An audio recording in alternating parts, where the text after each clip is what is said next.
Marhaba! Ngayon naman papakita ko sa inyo kung paano ang paggawa ng futair. At syempre, umpisahan muna natin sa paggawa ng agina.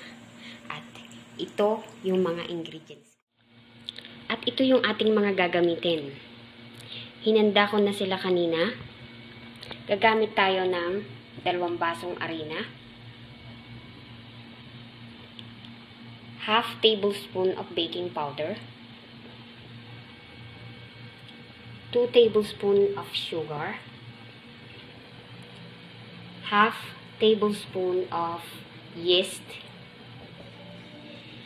6 tablespoons of milk powder, and 6 tablespoons of oil. At syempre, gagamit din tayo ng salt. 1/4 tablespoon of salt. So, start na tayo. Andito na yung ating arena. Ilalagay na natin yung ating baking powder. Yung ating powder milk. Lagyan na rin natin ng ating salt. Tulad ng sinabi ko kanina, 1/4 teaspoon lang. Tablespoon. Haluin lang natin siya.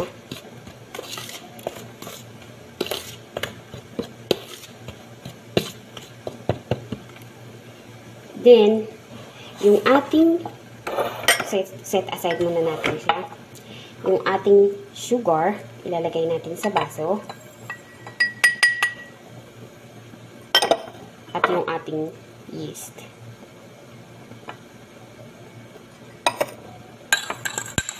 Lagyan natin siya ng normal water. Kailangan kasi na-dissolve muna yung ating yeast. Kailangan normal water lang. Kasama yung ating asukal.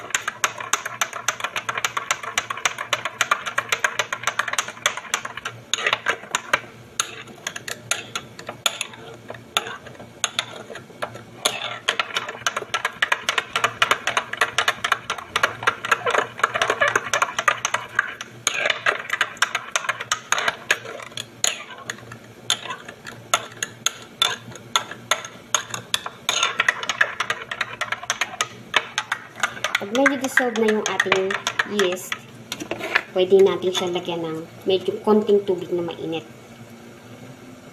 Hindi kasi pwedeng malamig, hindi mag-e-expand, maluluto. Kumbaga maluluto yung ating agina, hindi siya mag-e-expand ng tuluyan. Kaya kailangan medyo warm lang ng konti.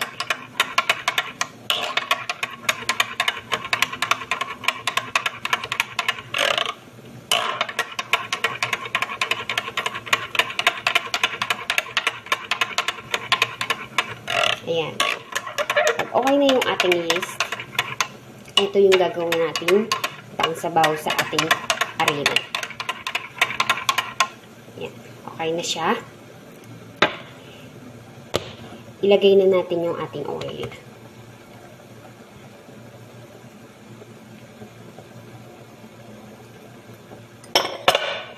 Haluin lang natin. Then, isasabaw na natin yung ating ginawang yeast na may asukal. Konti-konti muna.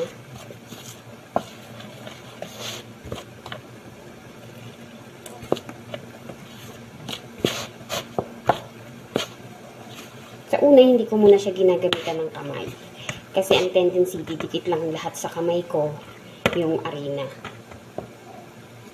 Kaya hinahalo ko muna siya ng kutsara para yung arena dumikit muna lahat dun sa tubig.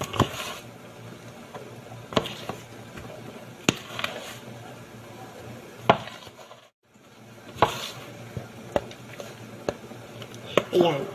Pag medyo wet na siya, pwede na natin gamitan ng kamay.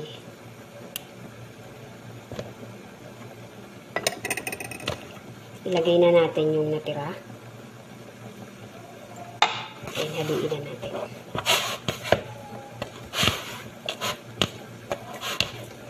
Halo lang ng halo hanggang sa maging okay siya.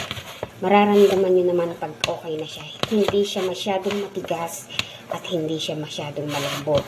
Kung kulang naman yung tubig, pwede kayong magdagdag.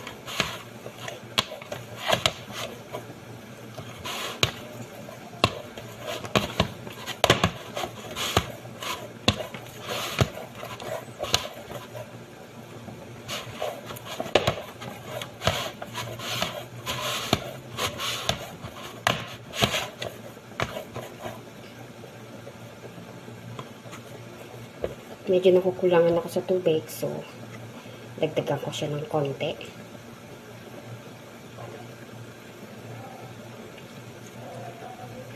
Kailangan may naka-ready na kayong tubig sa tabi nyo para madali kayo makakapagdagdag.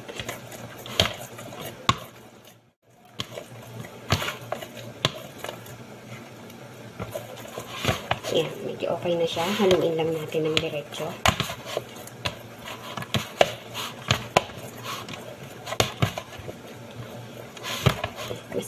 Para sa akin, mas okay magmasa pag may gamit kang tupperware kumpara yung masa na naandyan sa labas. Kasi, iniikot ko siya habang nagmamasa.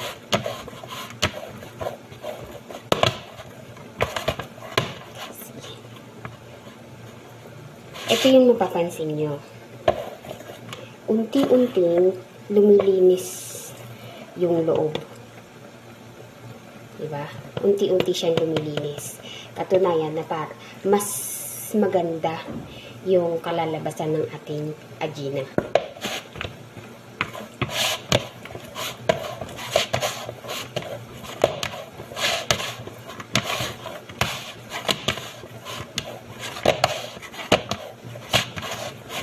Halo lang ng halo. Hanggang sa maging okay siya.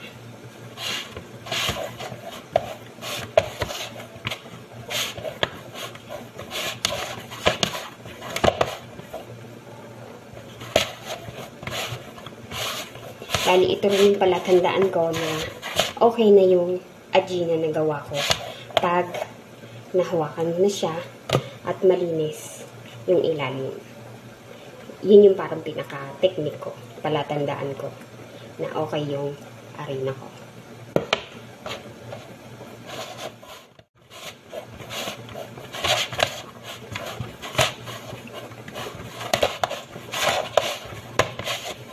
Yan. See? Okay na yung ating arena. Same time, malinis yung ilalim. Okay na siya. So, takpan na natin. I-set aside muna natin. Kailangan 1 hour. After 30 minutes, bubuksan mo siya. Makikita mo mag-e-expand siya. Hahaluin mo ulit. Kahit mga 2 minutes, hahaluin mo ulit. And then, takpan mo ulit another 30 minutes. So, after 1 hour, ready na siya. Okay? So, ngayon naman, takpan na natin siya. At balutin natin siya sa towel. Pinainit ko na yung aming oven para dun ko siya ilalagay. Kailangan kasi nasa medyo warm place siya. Pwede rin ilagay nyo sa arawan. Okay lang. Basta nakabalot siya ng towel. Balot siya na natin ng towel. Then, ilalagay natin siya dito sa loob ng ating oven. Pinainit ko na siya kanina.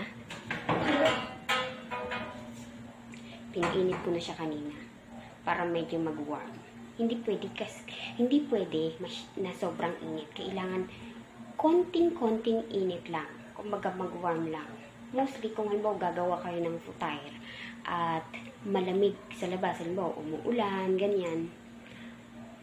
Dito yung advisable na ilagay para mag-warm siya. Pero kung maaraw naman, pwedeng sa labas na lang.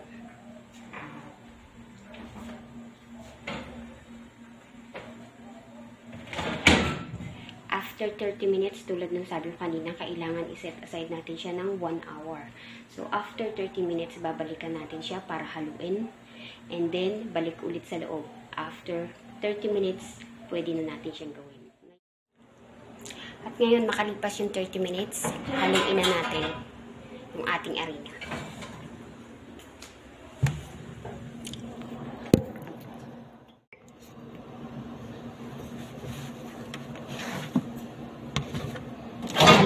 natin yung ating arena. Kasi, nag-expand siya. Haluin lang ulit natin siya.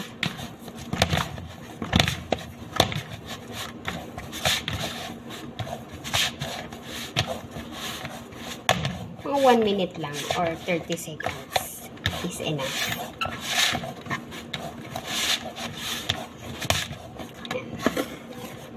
After mahalo, ibalik natin siya sa loob. Okay? After 30 minutes. So, start na tayo. Habang pinapalamig natin yung ating ginawang manok, gawin na muna natin to. Ito na siya. Nag-expand na ulit siya. So, gagamit lang ako ng mantika.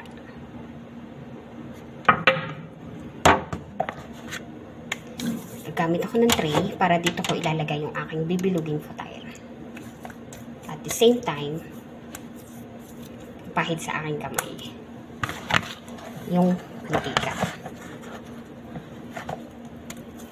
Kuha lang tayo ng kalahati. Masahin lang natin ng konti para hindi dumikit sa atin yung ating ajinan. Kailangan natin maglagay ng mantika. So, ganito lang. Sa isang futair, bibilugin muna natin siya ng ganyan.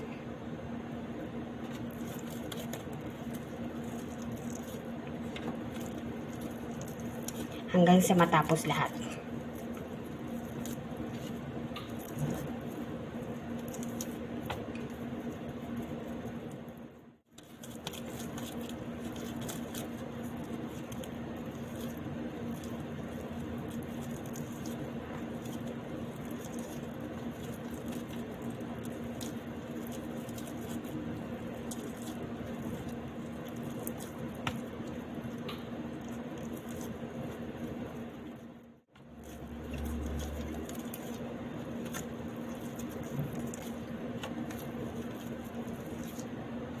Bibilugin lang muna natin siya. So, para mag-expand siya.